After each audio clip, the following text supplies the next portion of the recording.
The following program does not offer personal medical advice. Please consult your doctor before using any treatment or product we cover.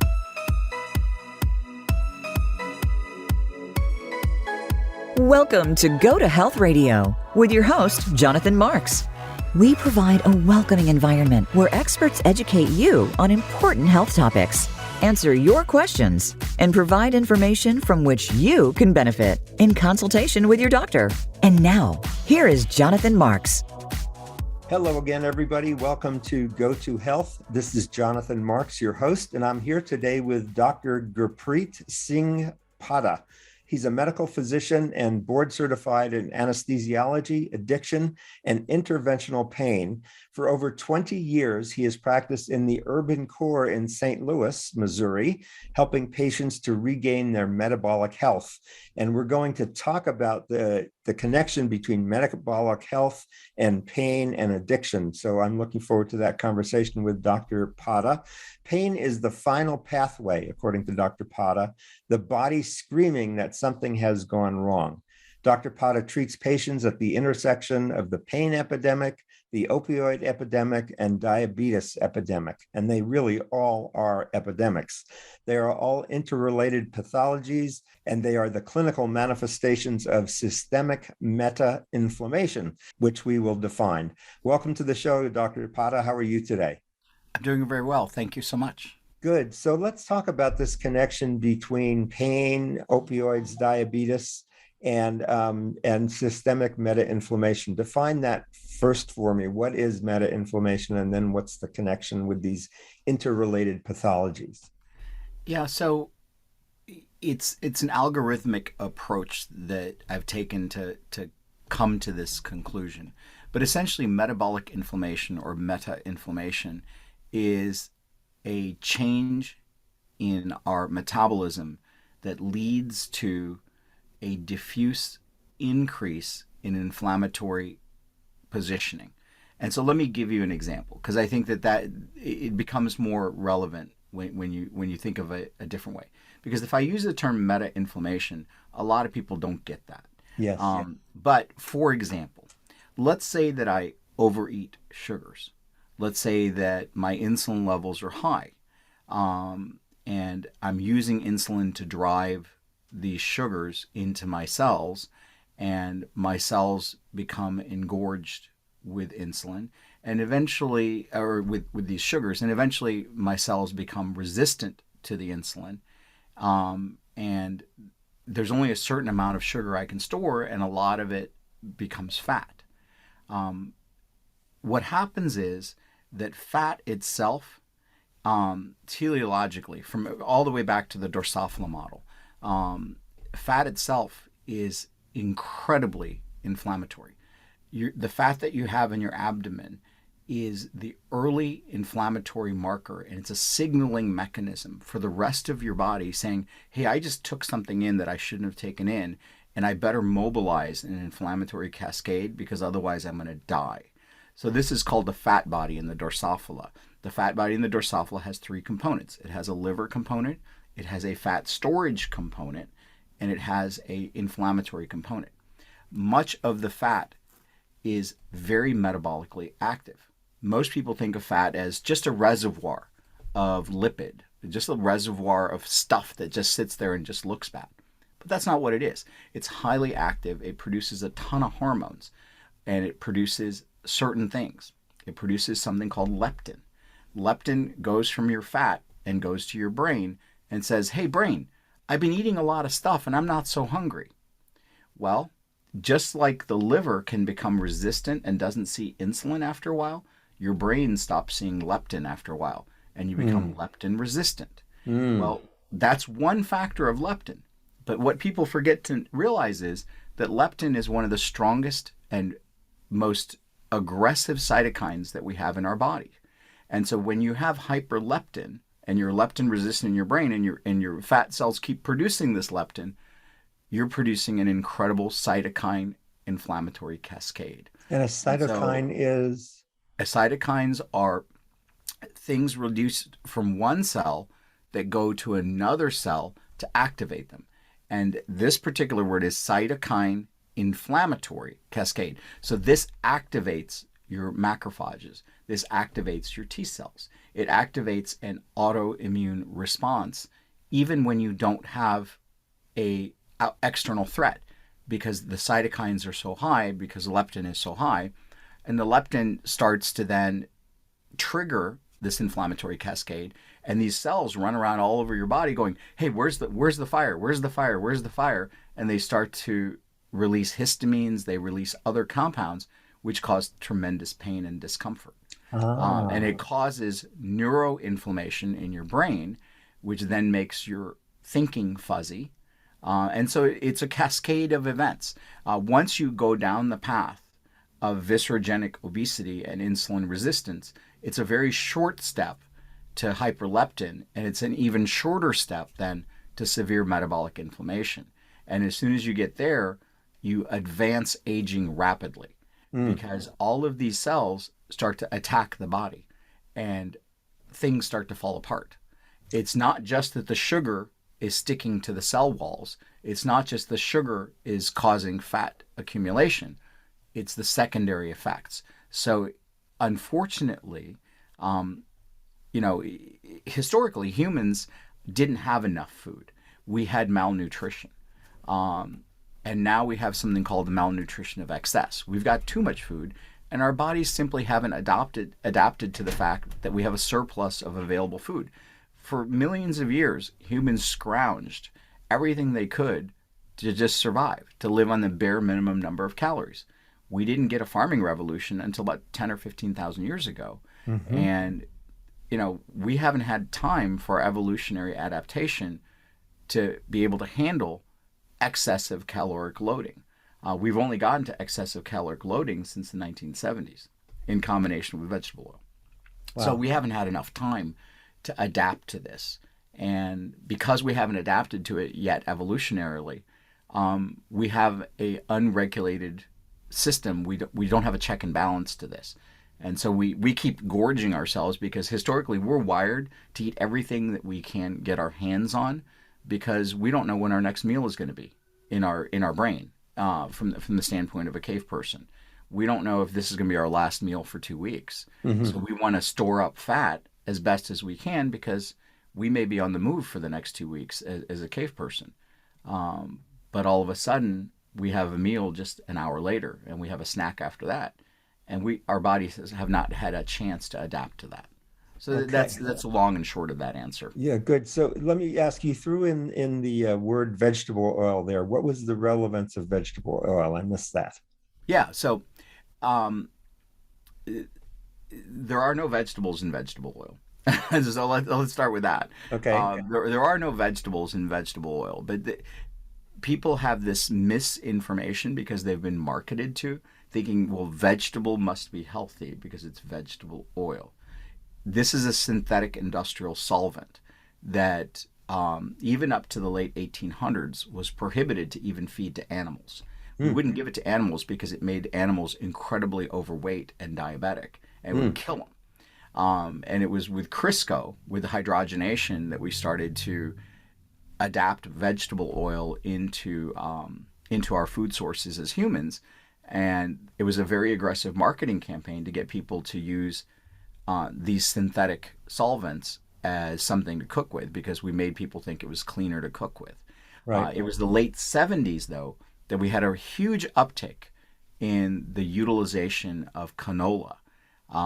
So what vegetable oil is a synthetic oil, and it's called an omega-6. So there's a kink at the sixth carbon in the tail of the long chain of carbons. It's exactly the opposite for yin and yang comparison. It's the opposite of omega-3, which is a fish oil. What happens is that when you have a lot of omega-6, one, it's more likely that when it turns into a trans fat, you're not going to be able to sense that it's a trans fat. The reason why is that vegetable oil, when it becomes rotted or oxidized, doesn't smell bad. It turns into a trans fat with fluorescent lighting. So if you go buy vegetable oil at your grocery store, you're going to notice that it's in a clear bottle and it sits under fluorescent lighting. Well, it's already partially turning into a trans fat while it sits there. And people reuse the vegetable oil continuously, And heating causes more trans fats. Oh, and we dear. know that trans fats are associated with cancers and all kinds of hosts of other things. Well, omega-3s, which is a kink at the third carbon at the tail of the thing, if they get oxidized, they smell like dead fish. We can't even be in the same room with an oxidized omega-3. And so what's the difference between the two, other than the fact that one we can tell is oxidized and smells like crap, and the other one, when it's oxidized, we can't tell. The difference is in the way that the cell layers move. The outer shells and the inner shells of our cells are made predominantly with lipids. They're made with these fats. And the omega-6 and the omega-3s interact differently. The omega-3s leave a little bit more room between each molecule. The omega-6s compact more, the omega-3s have less compaction. So our fluidity, our mobility in the cell wall is better with an omega-3. And it's a subtle thing, but if you have more mobility, the receptors that are buried into the wall work better. And they allow the cell to have more flexibility. Okay. It's a very subtle thing, but even that 1 to 3% change is all the difference between long-term survival and early advanced aging. So we talk about vegetable oils. Does that include olive oil? My No, favorite? olive oil is actually an oleic acid, and Okay. it's different oil. In fact, it's closer. Oleic acid actually is found a lot in pork products, and olive oil most of the time, unless it's being unless somebody has adulterated it, is extremely healthy. It's a very flexible oil, and it's not an omega-6 or omega-3. It's a different polyunsaturated fat. Right. And when you talk about being a flexible oil, what does flexibility mean? Flexibility means that when it's intercalated into the cell wall, when it's intercalated into that bilayer, it allows the layer to move more readily and keeps it looser. It allows the receptors that are floating in that cell layer to open and close more easily. It also, done right, if it doesn't have a bunch of trans fat in it, and it's not oxidized, then other things don't stick to it. It's a concept of aging.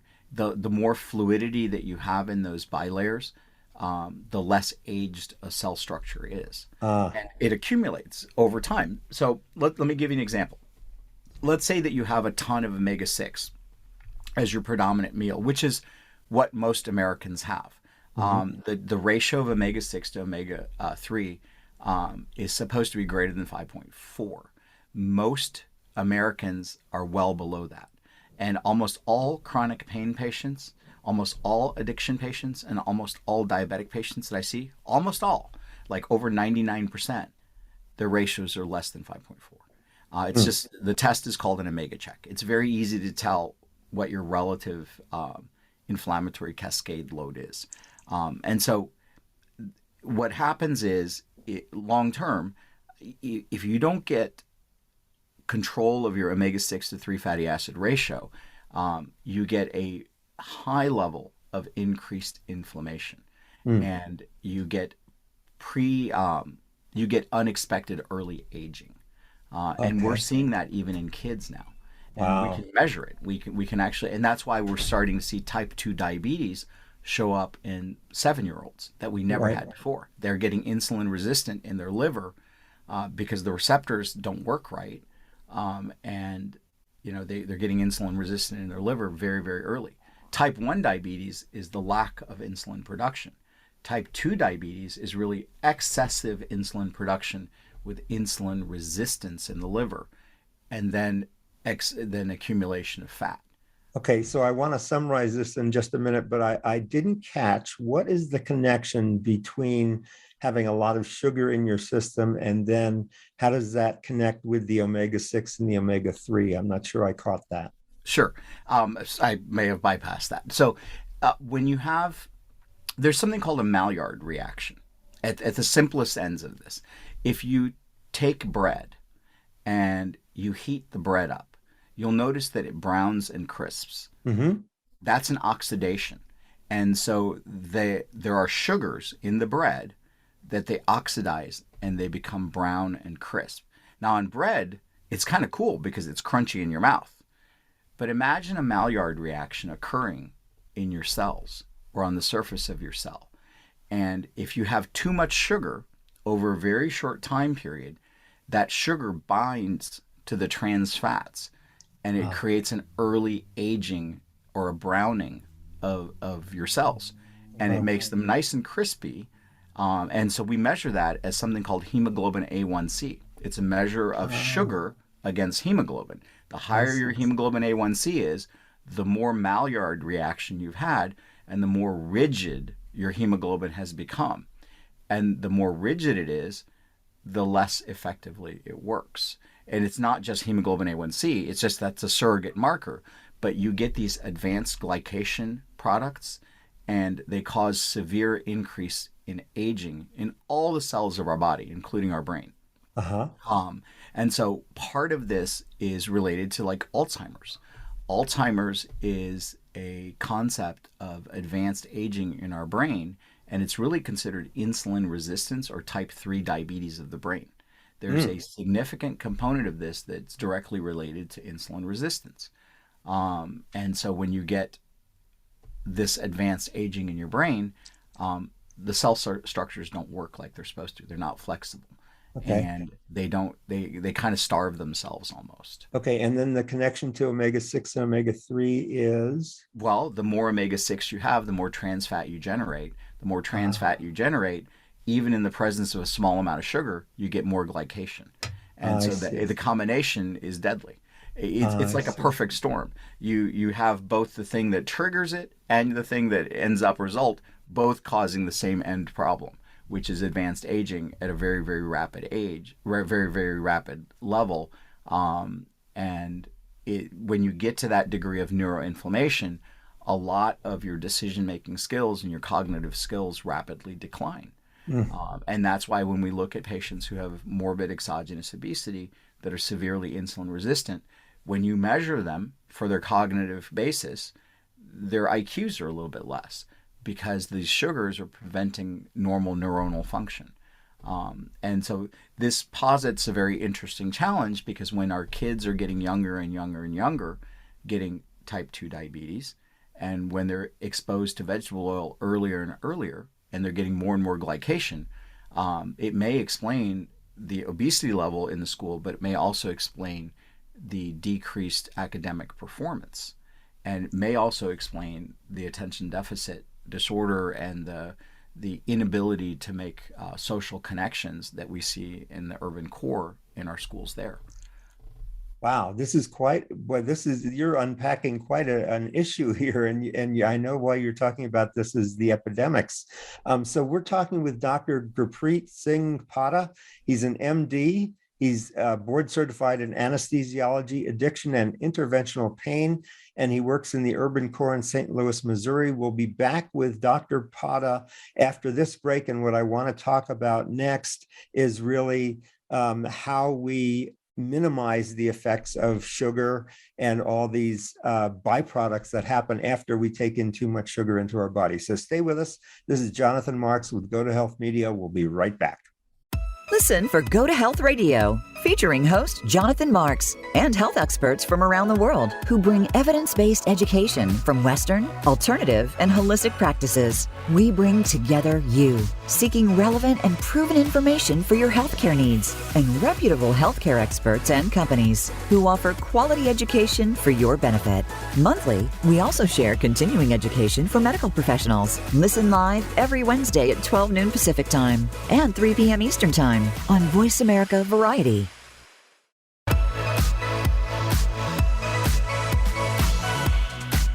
You are listening to Go to Health Radio. To reach Jonathan Marks or his guest expert on the live program, call in to 1-866-472-5788. That's 1-866-472-5788. You may also send an email to jonathanmarks@gotohealthmedia.com. Now, back to this week's show. Okay, we're back. This is Jonathan Marks with Go to Health, and we're with Dr. Gurpreet Padda. He's a medical physician, board certified in anesthesiology, addiction, and interventional pain. So in the first segment, Dr. Padda, we were talking about sugar and all of its the effects that it has in the body when you eat too much sugar. And boy, do we have a lot of sugar available to us in our diets, which is really unfortunate. But let me see if I can summarize what you said. So when we take in too much sugar, our bodies really can't handle it. In order to balance sugar, we produce insulin, which helps neutralize. But if we take in too much sugar, we're trying to produce a lot of insulin. The body gets kind of exhausted of producing that, and the cells themselves become resistant to this insulin. So they just kind of hold on to the sugar. And then the sugar can, if I got this right, the sugar creates inflammation, which causes, I guess, an increase in omega-6, and omega-6 can make our cells age more quickly. Do I have that in general correct? Well, so the omega-6 is an ingestion that we're having, and that's because our dietary intake is very high in omega-6. Okay. The reason why it's high in omega-6 is that when it's rancid, we can't tell that it's rancid, so the large food manufacturers want to sell a lot of omega-6 because you can't tell when it's gone bad. So that's a separate issue than the sugar. What the sugar is doing is it's creating a large flux of insulin. And insulin's job is to clear the bloodstream of too much sugar, because the body knows that too much sugar is very, very toxic. Right now, your entire bloodstream right now probably has less than a teaspoon of sugar in it right now. And if you have to imagine that somebody picking up a big gulp or a soda probably has a half a cup or a quarter cup of sugar. And little kids are drinking 2 or 3 of those a day. Mm-hmm. And the body's doing everything it can to keep the sugar out of the bloodstream. So it produces insulin. Insulin, once the cells are full of a very limited amount of sugar storage, which is 2,000 kilocalories, that's how much glycogen you can store. Beyond that, it stores it as fat. And as it stores it as fat, the receptors themselves become resistant to the insulin. So the insulin continues to spike up. And then on top of that, we're eating vegetable oil, and the vegetable oil is destroying the cell membrane and making the receptors even more resistant. So it's 2 factors. Got it. Ending up in the same place. And it's a synergistic, unfortunate effect that results in us being very insulin resistant, advanced aging, and then ending up with severe inflammation, because the fat itself releases cytokines, and the cytokines are hyperinflammatory because the fat is an inflammatory, it's a very, very active compound. Fat cells are not inert. They just don't sit there. They're very chemically active, and they produce cytokines, which activate the macrophages and the T cells, which then cause the severe inflammatory cascade to kick in. Got it. So let's move from, so really what we're saying in short is that too much sugar creates inflammation, right? Correct. And then we also have this other effect from consuming vegetable oils, which we're not talking about olive oil, we're talking about vegetable oils, and they basically give us too much omega-6s, and that ages our cells. Correct. Okay, good. All right, so now let's get to the topic of addiction. How does addiction enter into here? So addiction's very interesting. I started this world trying to treat my pain patients, and I very quickly realized that there was something going on with them. About 40% of them had some underlying issue with medication. They had an issue with using medication in a way that it wasn't prescribed, and they were trying to self-medicate because they had pain, but they were overusing the medication. Now that could be because we're not giving them enough medication, or it could be because something else is going on. And the concept is called hedonic substitution. Hedonic substitution means that I'm going to take one thing that makes me feel good from this chemical pathway, and when I don't have access to it, I'm going to go to another chemical pathway that also triggers my dopamine to work, and I'm going to substitute. So I found that there was a huge hedonic substitution going on between carbohydrates and between narcotics. And patients that would be another pathway that I would end up with extremely obese people. So they were starting off obese, and now they were getting even worse. And they were getting hedonic substitution. Now, in that process, trying to figure out what's going on, is there an addiction issue, or what's going on here? I started to dig into how do we best manage these patients who are defined as addiction because they're using medication in a way that wasn't prescribed. And I quickly concluded that our model for addiction treatment is probably a little bit off. And let me tell you why. Historically, we did experiments on rats, and we said, hey, I'm going to take this rat, I'm going to put it into this habitat. On one side, I'm going to put morphine in a water bottle, and on the other side, I'm going to put water in a water bottle, and I'm going to watch what the rat does. And the rat went and sniffed both sides and preferentially went to the morphine side and would overdose and die. And so on that basis, we said rats that have the ability to gain access to narcotics overdose and die. So it must be the ability to get to the drug that allows rats to overdose and die. So anybody that has access to that drug must simply just use too much of it and overdose and die. And so that was the initial concept. But then we had the Vietnam War. And about half the people in the Vietnam War that were out in the field were using heroin. And we were convinced that when these people came back, we were going to have zombies walking the streets in the US. And half of them were going to be narcotic addicts. They were going to be heroin addicts. Lo and behold, they got back to the United States, and less than 5% of them were narcotic addicts in the US. But half of them were narcotic addicts there. What happened? Did the plane make them stop being narcotic addicts? And no, it wasn't the plane flight that did this. What it turned out was that in Vietnam, the people were in individual silos of by themselves. They were lonely. They didn't have social interaction. And they got to the US and they had social interaction. So they redid the rat study. They went back to the rats and said, okay, what we're going to do is we're going to take these rats, we're going to put them in a bigger cage, and we're going to give them water on one side, we're going to give them morphine on the other side, but in between, we're going to give them toys to play with. We're going to give them other rats to have sex with. We're going to give them wheels to play on. We're going to create an enriched environment, and we're going to see what happens. Lo and behold, the rats got dropped in. They tried the water, they tried the morphine. They left the morphine alone, and they never went back to it. Nobody overdosed and died. And they just played with their friends. It's the fact that you create silos of loneliness that triggers a significant component of addiction overdose behavior. And I think that is one of the things that we miss in addiction. A lot of times, what we do is we go toward harm reduction and simply giving people a substitution, a hedonic substitution, one medication for another. Right. But we miss the fact that we've dropped these people into silos of loneliness and we further isolate them. And certainly that's what happened during our recent COVID issue. We have a historic increase in addiction overdose because people were self-isolated in loneliness, and we had a dramatic increase in overutilization and over addiction.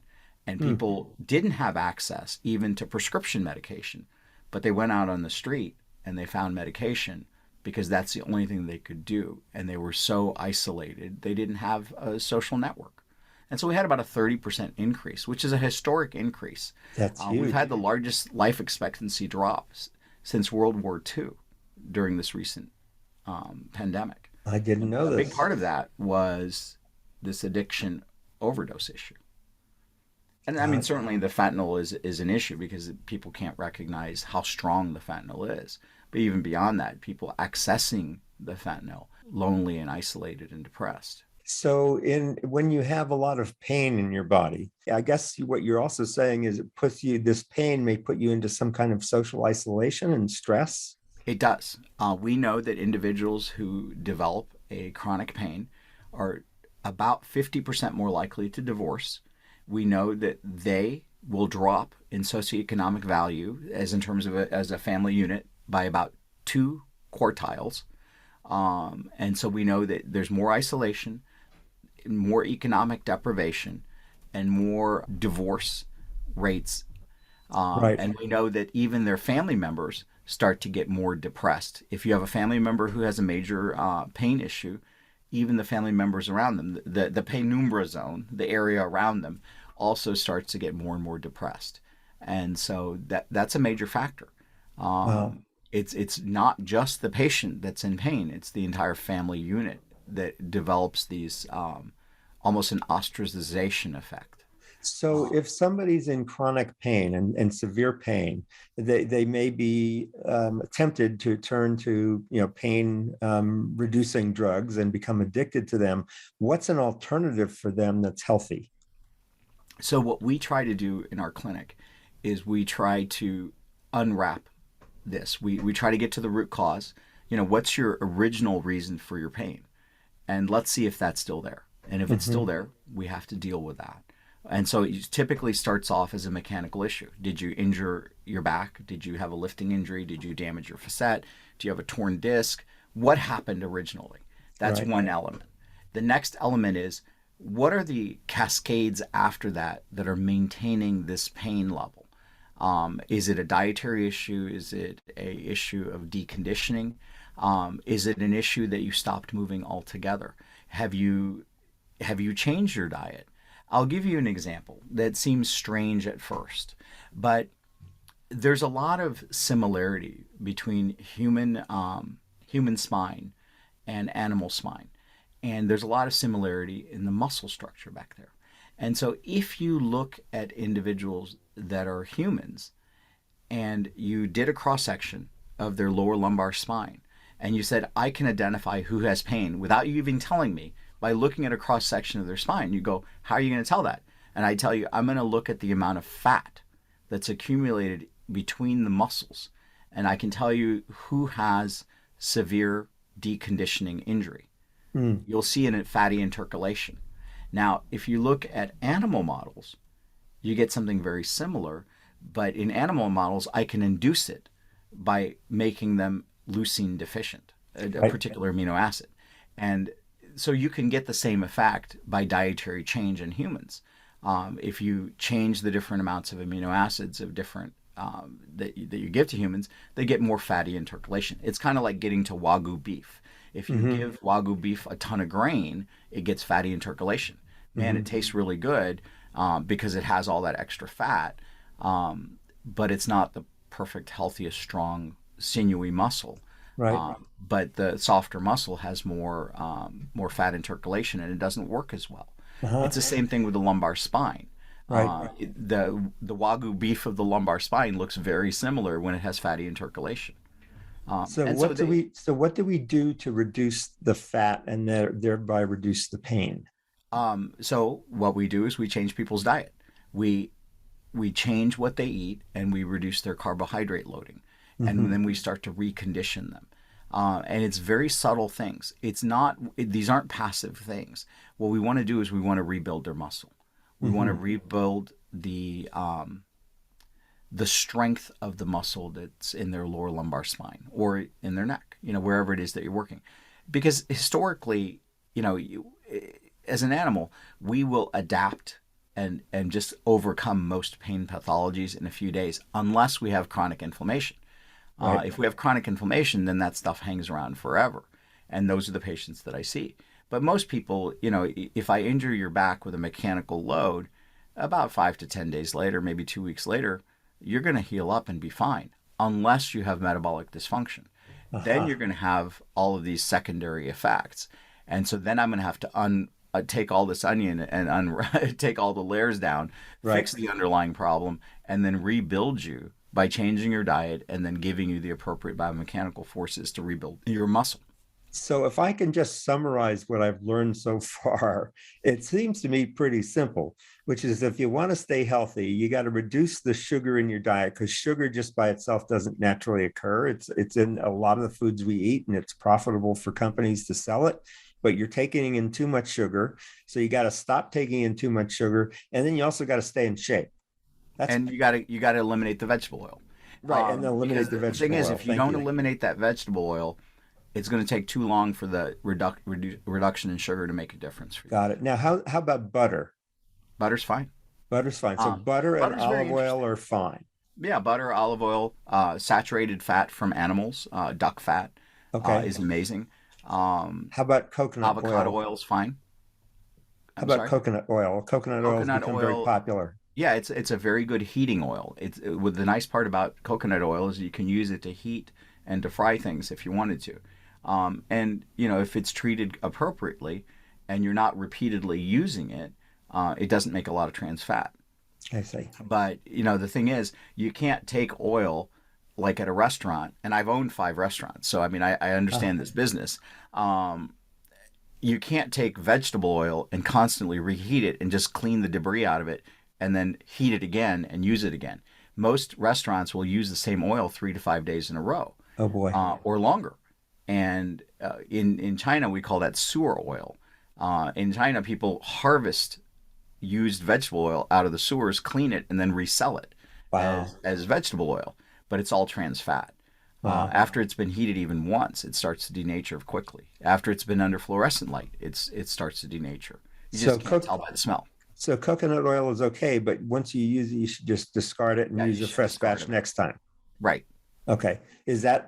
So what kind of oil is coconut oil? That's not It's a polyunsaturated fat, but it's not an omega-6 or a 3. So there's okay. omega-6 and 3 are just happens to be where the kink in the carbon is on that particular polyunsaturated fat. Got And it. that's the one that we most commonly have. But there Okay. are a whole host of different carbon lengths that determine what we call that oil. We could go on for hours on Right. just trying to figure out palmitic oil versus oleic oil. There's dozens and dozens of these oils, and they each mean something different. But bang for buck, if you want to make the biggest difference, get rid of your vegetable oil, and Okay. and instead supplement orally with omega-3, which is fish oil. And that can come about by taking fish oil or krill oil, or it can come about by increasing your fish consumption. Interesting. That has a bunch of fish oil in it. Great. Good. So we're talking with Dr. Gurpreet Padda. He's a medical physician, board certified in anesthesiology, addiction, and interventional pain. This is a fascinating discussion, Doctor. We're going to continue with Dr. Padda, and we're going to talk about how you can get in touch with him, how you can work with him in our next segment. So stay with us. This is Jonathan Marks with Go to Health. Listen for Go to Health Radio, featuring host Jonathan Marks and health experts from around the world who bring evidence-based education from Western, alternative, and holistic practices. We bring together you, seeking relevant and proven information for your healthcare needs, and reputable healthcare experts and companies who offer quality education for your benefit. Monthly, we also share continuing education for medical professionals. Listen live every Wednesday at 12 noon Pacific Time and 3 p.m. Eastern Time on Voice America Variety.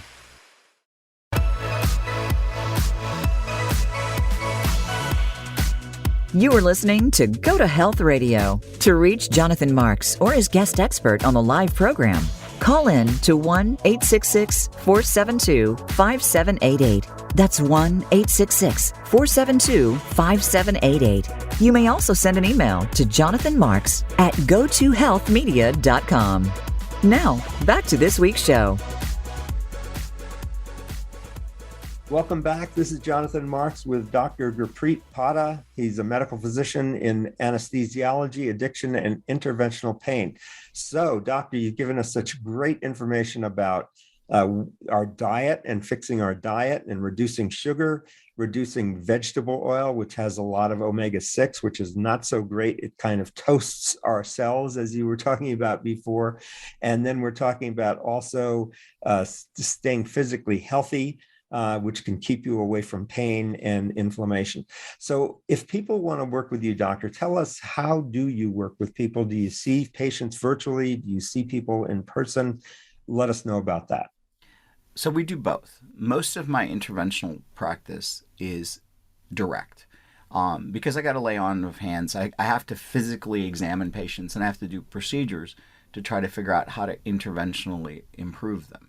Mm-hmm. And so the interventional practice is located in St. Louis, Missouri, and we directly treat patients, and we do it 5 days a week, 6 days a week sometimes, and we use x-ray guidance to help us figure out where to go, and use live fluoroscopy and a whole host of other diagnostic tools to figure out how to define and treat patients' individual pain.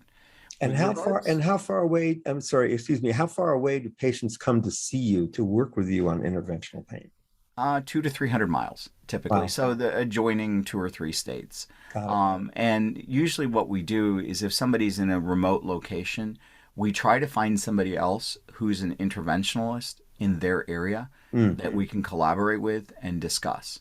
Ah, We're kind of different than most interventionalists because we don't stop at the border of, well, we did this one epidural steroid injection, you didn't get better, so it's time for surgery. What we try to do is be a little bit more discreet and specific and try to ascertain the different causes, the layers of causes of somebody's symptom, and then work at it that way. And that typically involves reversing their severe metabolic inflammation. right. And most pain physicians that are interventional and non-interventional never get to that level. They never get to the root cause of the patient's symptom. Mhm. And then with regards to the diabetes, the obesity, and even the addiction, we do that predominantly through telemed. Mm. We have two different websites. The addiction side is on www.addictionology.center, and the reversing diabetes and obesity website is www.reversediabetesmd. And if you have questions on the pain side, it's www.painmd.tv. What we do is we interact with patients remotely on the diabetes and on the addiction side. And we're able to walk them through the process of getting their health back. I have amazing results, especially on the obesity and diabetes side, because we can take a type 2 diabetic that's on moderate to high dose insulin and get them off their insulin in a few weeks, as long as they're producing some insulin underlying. So we do a lot of testing before we say, okay, well, we can do this.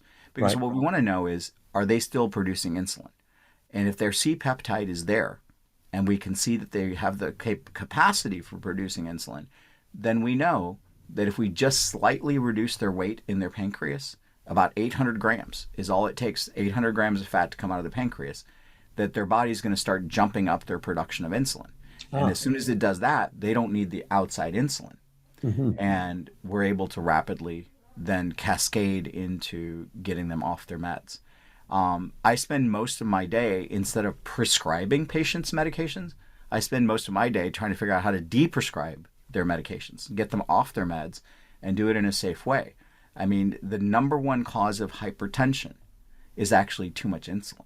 Idiopathic hypertension is really hyperinsulinemia. It's a proximal renal tubule defect from Wait. hyperinsulinemia. You just twisted my head. Tell me that statement again.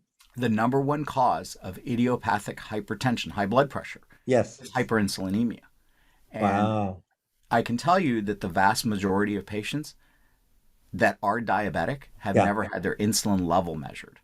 They get their hemoglobin A1C measured, but they never get their insulin level measured. And even before you become diabetic, before your hemoglobin A1C goes up, your insulin level dramatically increases. Mm. So if somebody comes into me with a little bit of obesity, they're 20 pounds overweight, but they're not diabetic yet, when I measure their insulin, it's going to be extraordinarily high.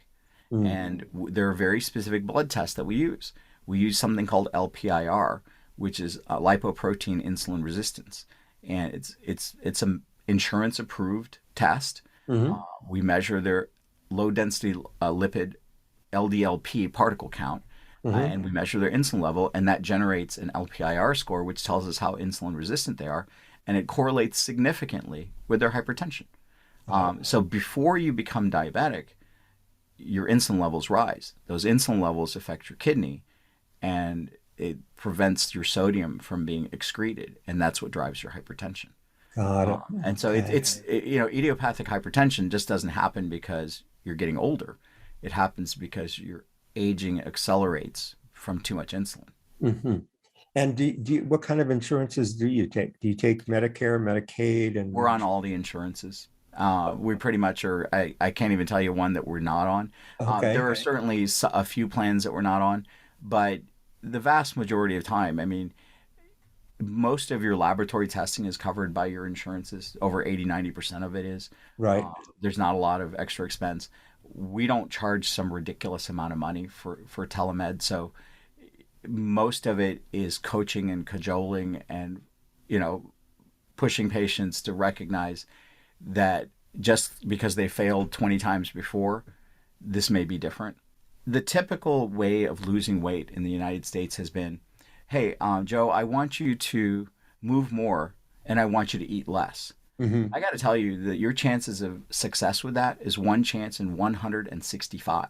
Oh, dear. That's the statistical chance. That's less than 1%. If you go to your doctor and he says, just move more, eat less, you're almost guaranteed failure. Okay. So how do we get success? How we get success is we change our dietary intake and we fulfill our satiety needs, because we have to fulfill the satiety need in your Now, brain. what is that? Satiety is your sense of fullness. Okay. Because the thing is, if you feel hungry all the time, then you're not going to fulfill your satiety, and then you're going to overeat. And Okay. you're going to eat the thing that causes you the most amount of inflammation, which Right. is vegetable oil and sugar.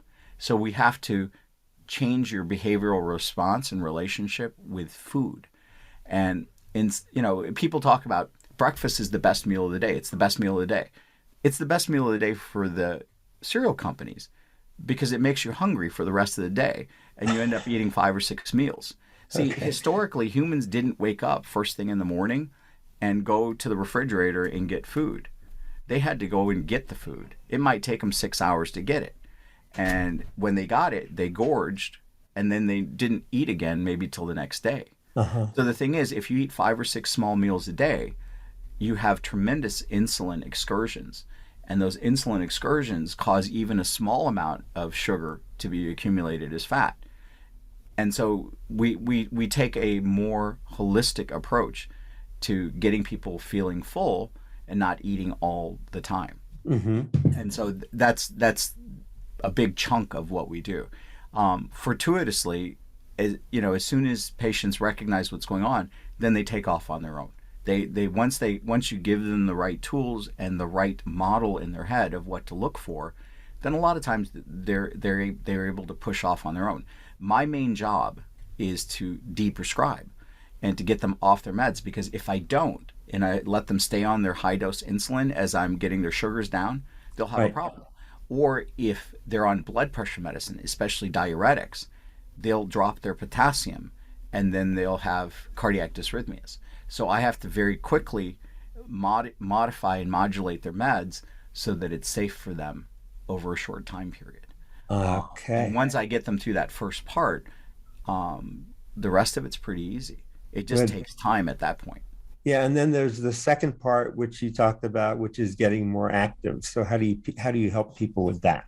So it's not the amount of activity necessarily. So initially, it could be as simple as do what you can do, but make sure you do it after you've eaten. Because what I want you to do is I want you to walk initially after you eat, 5 or 10 minutes. I want to get you out in the sun if I can, and I want you to walk. Why? It's because I want to activate the largest muscles in your body, which are in your quads, and I want to make them more insulin sensitive. I want your quads to pick up that sugar that was in your meal, and I want it to deposit into your quads, not into your liver. First of all, I don't want you to eat the sugar. Right. But if there is some sugar in there, if there is some unrefined carbohydrate, I want it to go to your quads. So that's a big chunk of it, is start with minimal amounts of physical activity. Do what you can do. Mm-hmm. But the main thing is 80% of this is dietary. I don't really push my patients to high physical activity until I bring their biomechanical weight down. And it's as simple as just walking a little bit. Once I've gotten them past that initial component, then I start an exercise regimen, and it's focused in on the biomechanics of their body. If they have low back pain, then they're doing kettlebell swings. If they have neck pain, there's different exercises. Mm-hmm. If they have, different kinds of pains like SI joint dysfunction, we have different exercises for them. So then it's really tailored into an exercise program that's specific for their underlying pathology. We have about 7 or 8 different steps that we take in our protocols. But the commonality is to get people back to how we lived in the 1930s and 1940s. You know, expose them to the sunlight, get their vitamin D levels up, get them moving again, get them away from refined carbohydrates, get them away from vegetable oils, get them eating real food. And so those are all the things that we go through. Good. So this is wonderful, Doctor. Thank you so much. So if you want to get in touch with Dr. Padda and his team and start working with them, if you've got diabetes, you can go to reversediabetes.md. That's reversediabetes.md. And if you have a problem of addiction, you can go to addictionology.center. That's addictionology.center. And we are posting these two websites and a connection with Dr. Padda on our website at gotohealthmedia.com. So you can go there, you can watch this interview. I recommend watching it or listening to it again because Dr. Padda has given us a lot of great information.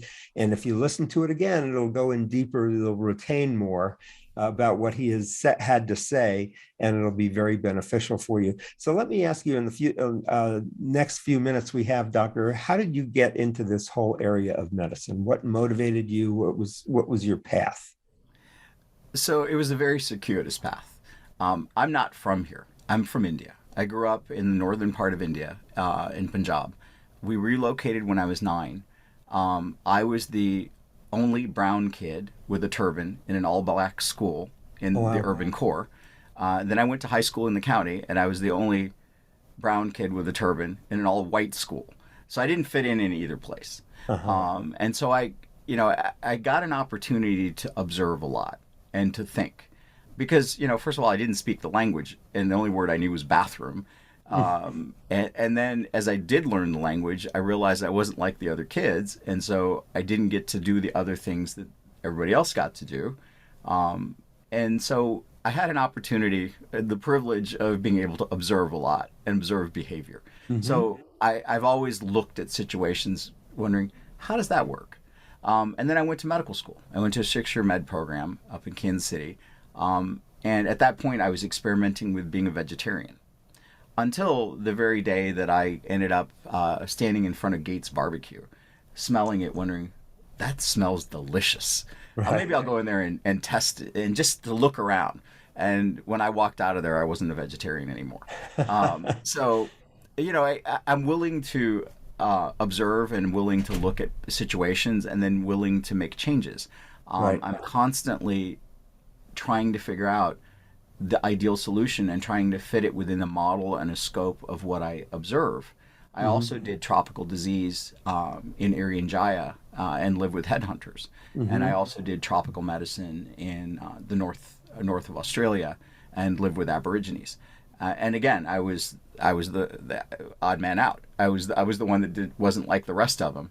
And so I got an opportunity to study a lot of multicultural things and trying to understand that culture. And Wonderful. To come up with solutions. Good.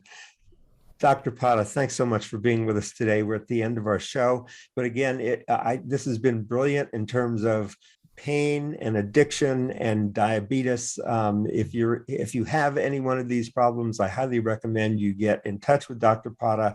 He can help you in many ways virtually through telemed, and then also refer you to local pain intervention physicians that he can put you in contact with. So we're talking with Dr. Gurpreet Padda, MD, and his two websites are reversediabetes.md and addictionology.center. Thanks so much for being with us today, Dr. Padda. This has been fabulous. Thank you. I appreciate it. Great. So this is Jonathan Marks with Go to Health Media, and you can visit us at gotohealthmedia.com and watch us and get the information you want to stay in touch with these wonderful, wonderful health experts. Have a great week, everybody. We'll see you next week. And Dr. Padda, thanks again for being here. Thank you. I appreciate it. Have a good week, everybody. And remember, go to health.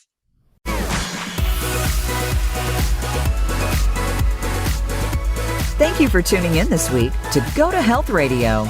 Be sure to join Jonathan Marks and another health expert next Wednesday at 3 p.m. Eastern Time and 12 noon Pacific Time on the Voice America Variety Channel. You can also catch the program on your favorite podcast platform. Until our next show, be sure to visit us on the web at gotohealthmedia.com and elevate your life.